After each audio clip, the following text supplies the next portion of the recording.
오늘 열왕기하 4장 18절에서 37절 말씀을 가지고 저기 수냄 여인이 있도다 라는 제목으로 함께 말씀을 살펴보려고 합니다. 우리 9월과 10월에는 열왕기 하의 말씀을 함께 살펴보게 될 텐데, 열왕기서의 말씀은 성경의 이름대로 왕들의 이야기입니다. 이스라엘을 통치했던 왕들, 다윗 말년 조금하고 솔로몬 이야기, 그리고 분열된 나라 남유다와 북이스라엘이죠. 그 두 왕국을 통치했던 왕들. 북이스라엘은 9개 왕조의 19명의 왕들이고, 남유다는 한 개 왕조의 20명의 왕들. 그 왕들의 이야기를 이 열왕기 상하가 기록하고 있는 것입니다. 그래서 열왕기 하의 말씀은 북이스라엘의 왕이었던 아합이 죽고 그의 아들 아하시아가 왕이 되면서부터의 역사, 그리고 남유다는 여호사밧이 통치했던 때 조금 하고 이어서 그의 아들 여호람이 통치하는 시기의 역사부터가 기록되어 있는 것입니다. 이렇게 왕들의 이름을 말씀드려도 잘 모르시겠죠.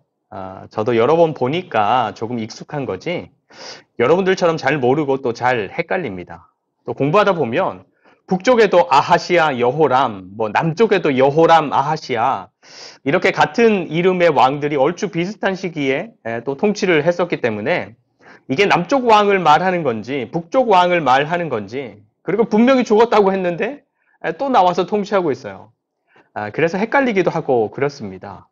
그래서 나중에 기회를 만들어서 이 왕들에 대한 것들도 좀 정리하면서 열왕기서, 그러니까 이스라엘의 역사를 함께 공부해 보면 좋겠습니다. 근데 왕들의 이름은 좀 헷갈리기도 하고 어렵기도 하지만 이스라엘의 역사 가운데에서 우리가 분명하게 기억하는 이름들도 있습니다. 바로 선지자들의 이름인데요. 문제입니다. 연상되는 선지자가 누군지 한번 생각해 보세요. 아합이 통치하던 시대, 그의 아내 이세벨, 또 바알과 아세라의 선지자 850명, 갈멜산, 누구입니까? 엘리야. 누가 진짜로 살아있는 신인지, 지금 바로 너희들은 너희가 믿는 신에게, 나는 내가 믿는 신에게 기도를 해서 하늘에서 불을 내리는 신이 누구인지 보자.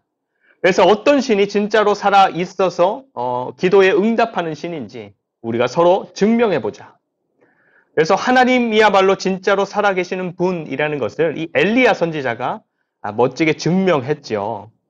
근데 그 엘리야는 열왕기상의 이야기와 함께 역사에서 물러납니다. 열왕기하 2장에서 보면 하나님께서 엘리야를 불말과 불병거로 회오리 바람을 일으켜서 하늘로 데려가시는 것이죠. 그럼 엘리야 다음으로 하나님의 선지자로 활동했던 사람 누구입니까?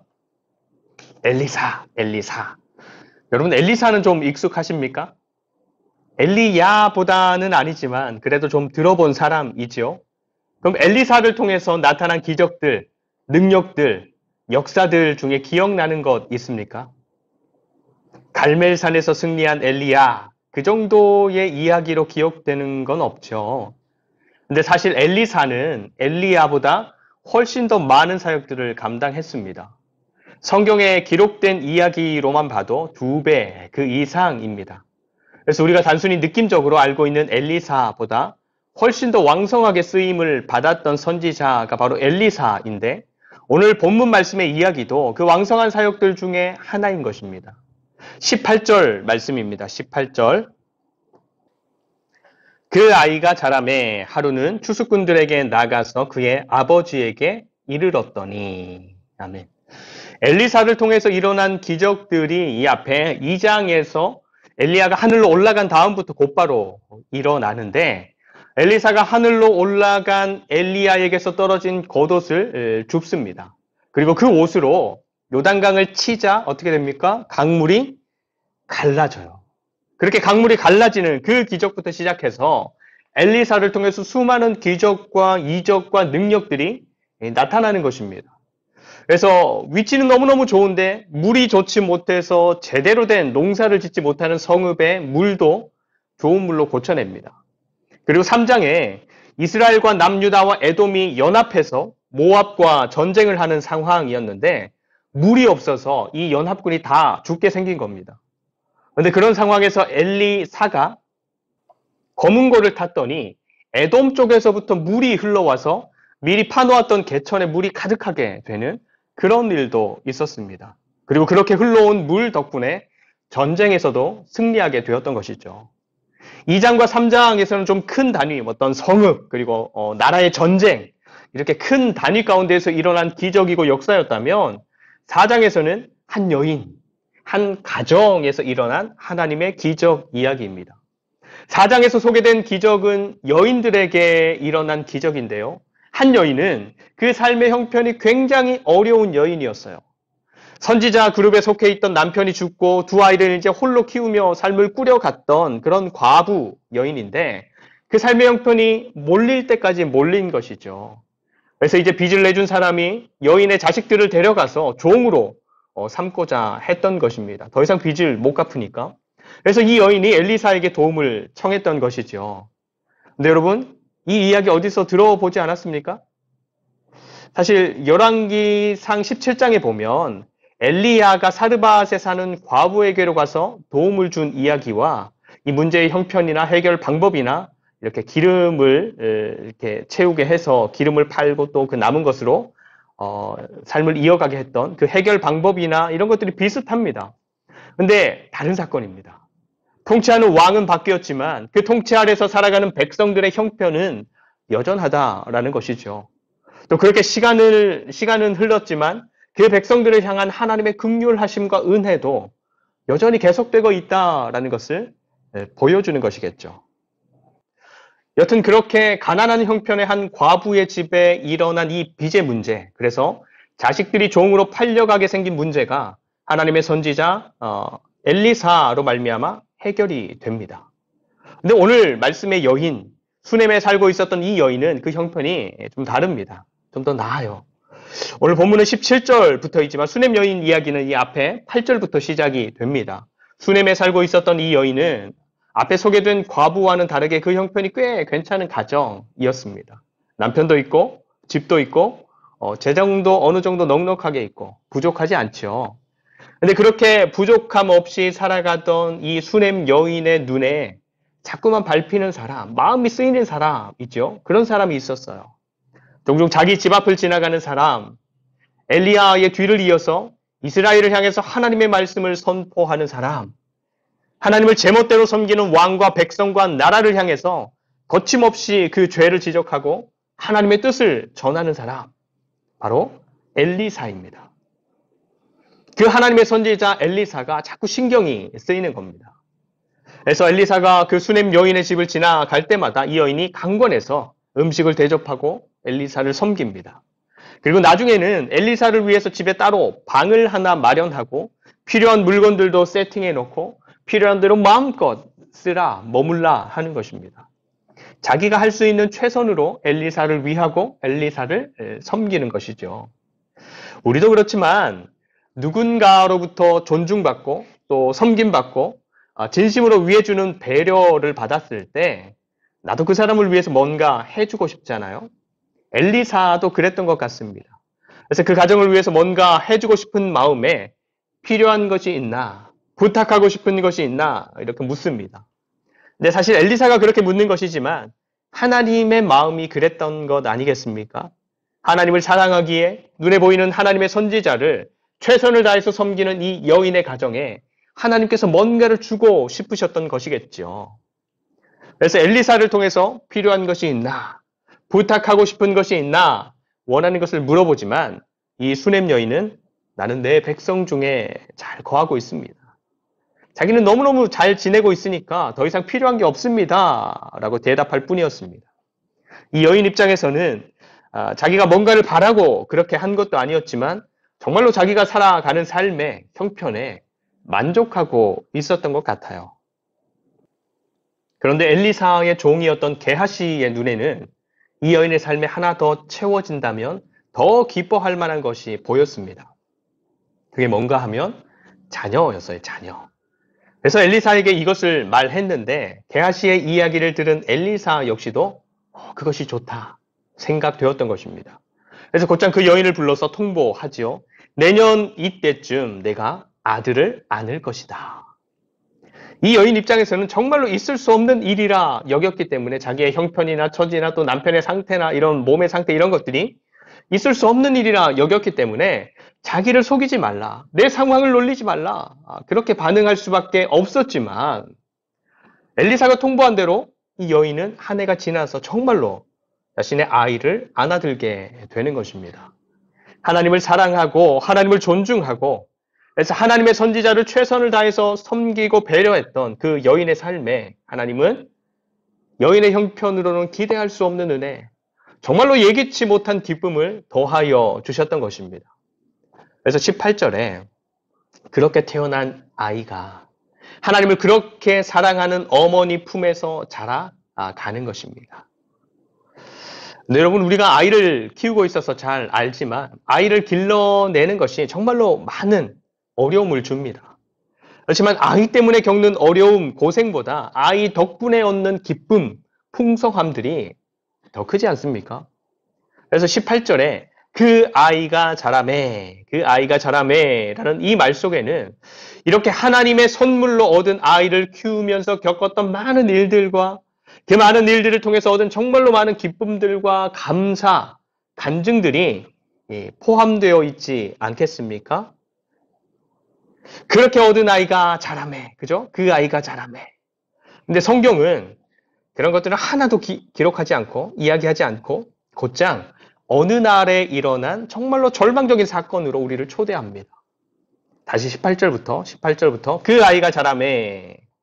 하루는 추수꾼들에게 나아가서 그의 아버지에게 이르렀더니 그의 아버지에게 이르되 내 머리야 내 머리야 하는지라. 그의 아버지가 사환에게 말하여 그의 어머니에게로 데려가라 하매 곧 어머니에게로 데려갔더니 낮까지 어머니의 무릎에 앉아 있다가 죽은지라.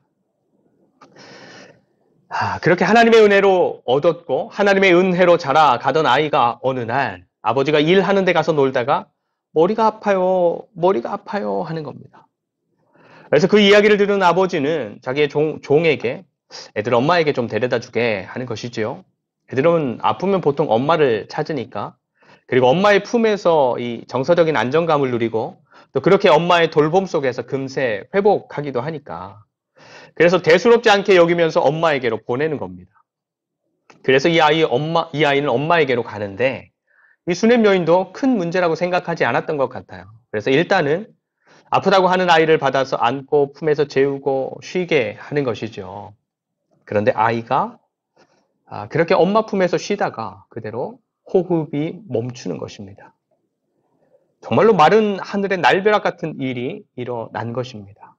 그동안 몸이 약했던 것도 아니고 이상 증세가 있었던 것도 아니고 건강하게 행복하게 기쁨으로 잘 자라왔는데 갑자기 뭐 평소에도 그럴 수 있잖아요. 머리 좀 아프다. 그러더니 가버리는 것입니다. 여러분, 우리의 삶에 찾아오는 문제들도 미리 예상되었던 문제나 어려움들도 있지만 그렇지 않은 것들도 정말로 많습니다. 그리고 그렇게 예상치 못했던 문제나 어려움들이 힘들기는 해도 내가 해결할 수 있는 것이라면 그나마 다행이고 감사이지만 내가 어떻게 할 수 있는 문제가 아니라면 정말로 절망이죠, 절망. 이 아이의 생명의 문제도 그랬습니다. 이제 상황이 할 수 있는 게 아무것도 없는 상황이 되어 버렸습니다. 잘 쉬게 하고 잘 먹이고 잘 돌보면 나을 수 있다? 그러면 밤이라도 새죠. 힘이 들어도 돈이 들어도 할 수 있는 거 다 하죠. 그런데 이제는 이 여인이 아무리 노력을 한다고 해도 또 아무리 열심을 낸다고 해도 달라질 게 아무것도 없는 절망의 끝까지 내몰려 버린 것입니다. 여러분, 이래도 됩니까? 나중에 이 여인이 엘리사 앞에 가서야 고백하지만 자기가 하나님께 달라고 한 것도 아닌데 주셔놓고서는 갑자기 뺏어 가시다니. 그리고 그렇게 자기에게 기쁨을 더해 주려고 주셨으면 건강하게 자랄 수 있도록 해 주셔야 마땅한 것 아니겠습니까? 근데 갑자기 데려가시다니. 이래도 되는 겁니까? 하나님께서 주신 선물이, 하나님께서 주신 복이 이 여인의 삶을 절망으로, 지옥으로 만들어 버린 것입니다. 근데 여러분, 그럴 수 있습니다. 우리의 삶에서 하나님께서 주시지 않은 것이 없지만 우리는 우리에게 주어진 기쁨을, 많은 좋은 것들을, 복을 하나님께서 주셨습니다. 라고 고백하는 사람들입니다. 그런데 이 여인의 경우처럼 그렇게 우리가 복이라고 여기는 것들이 우리의 삶을 절망으로 데려가기도 하는 것입니다. 우리가 기쁨이라고 또 즐거움이라고 유익이라고 여겼던 것들이 우리의 삶을 정말로 힘들게 하기도 하는 것입니다. 그런데 중요한 것은 그런 상황들이 찾아왔을 때 우리의 삶을 절망하고 원망하고 주저앉아서 신세한탄하는 게 아니라 그런 상황에서도 적극적으로 상황을 마주하는 우리의 태도가 정말로 중요한 것입니다. 이 여인은 어떻게 합니까? 우선은 21절 말씀. 21절 그의 어머니가 올라가서 아들을 하나님의 사람의 침상 위에 두고 문을 닫고 나와 자기 품에 있던 아이의 호흡이 끊어졌다라는 것을 알게 되자마자 이 여인은 호흡이 끊어진 그 아이를 엘리사가 쉴 수 있도록 마련했던 방, 그 침상 위에 눕혀놓고 문을 닫고 방을 나오는 것입니다. 그리고 22절 그 남편을 불러 이르되 청하건대 사환 1명과 나귀 1마리를 내게로 보내소서 내가 하나님의 사람에게 달려갔다가 돌아오리이다 하니 어디를 가려고 하는 것입니까? 엘리사에게.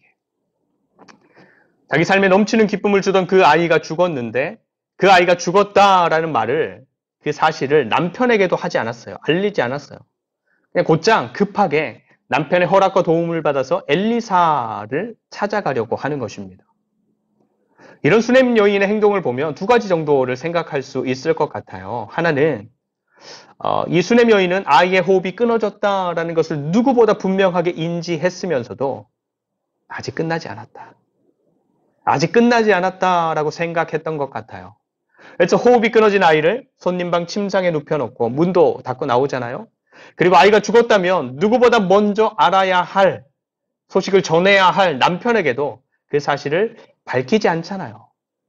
그래서 23절에 남편이 오늘 초하루도 아니고 안식일도 아닌데 말하자면 선지자에게 찾아가는 날도 아닌데 왜 가려고 하느냐 물었을 때 이 수냄 여인이 뭐라고 대답합니까?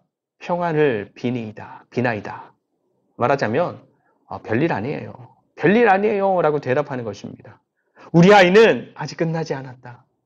다시 일어날 수 있다. 길이 있다. 방법이 있다. 라고 여겼던 것이죠.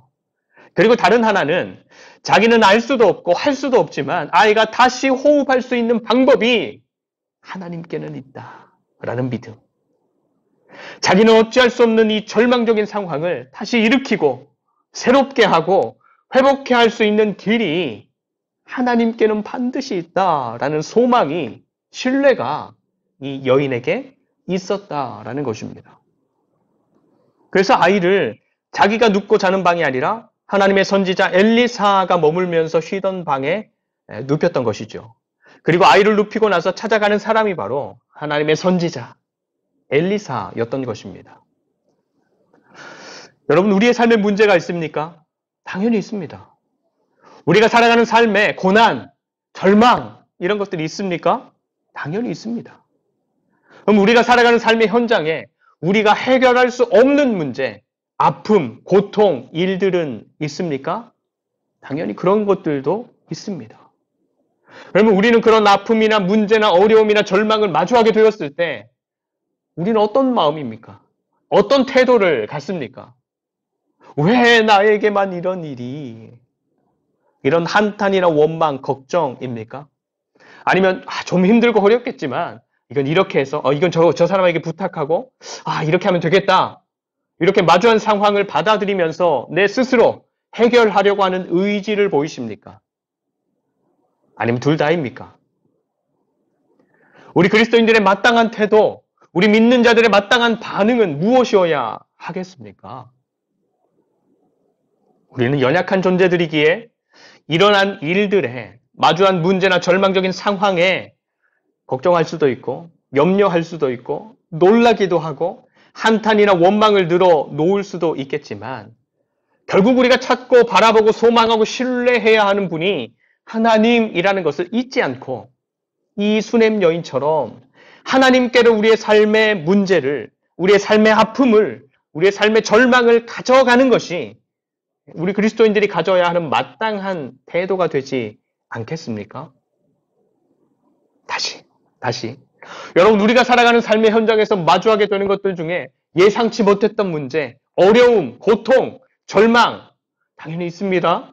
그리고 기대하지 않았던 행복, 선물, 기쁨도 당연히 있습니다. 그리고 기쁨으로 주어졌지만 그것이 문제로, 아픔으로 바뀌는 일들도 있고 그 반대의 경우도 당연히 있습니다. 그런데 중요한 것은 무엇입니까? 우리가 무엇인가를 마주했을 때 그게 절망이든 문제이든 아픔이든 고통이든 또 반대로 그게 행복이든 선물이든 기쁨이든 무엇이든지 하나님을 향한 우리의 믿음, 하나님을 향한 우리의 신뢰를 놓치지 않는 것. 그래서 우리가 마주한 그 일들을, 그 감정들을, 그 상황들을 하나님께로 가져가는 것, 그것이 무엇보다 중요하다라는 것입니다.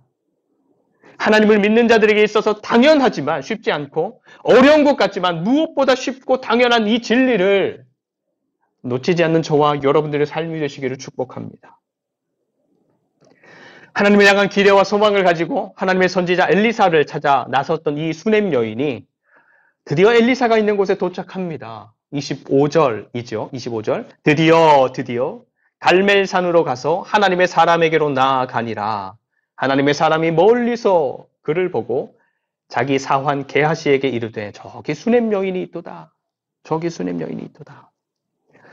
자기 힘으로 해결할 수 없는 절망적인 상황을 만난 수넴 여인이 하나님을 향한 기대와 소망을 가지고 하나님의 선지자를 찾아 나섰고 그 있는 곳에 이르게 되니까 엘리사가 자기를 찾아온 그 여인을 발견했다라는 설명의 말씀입니다.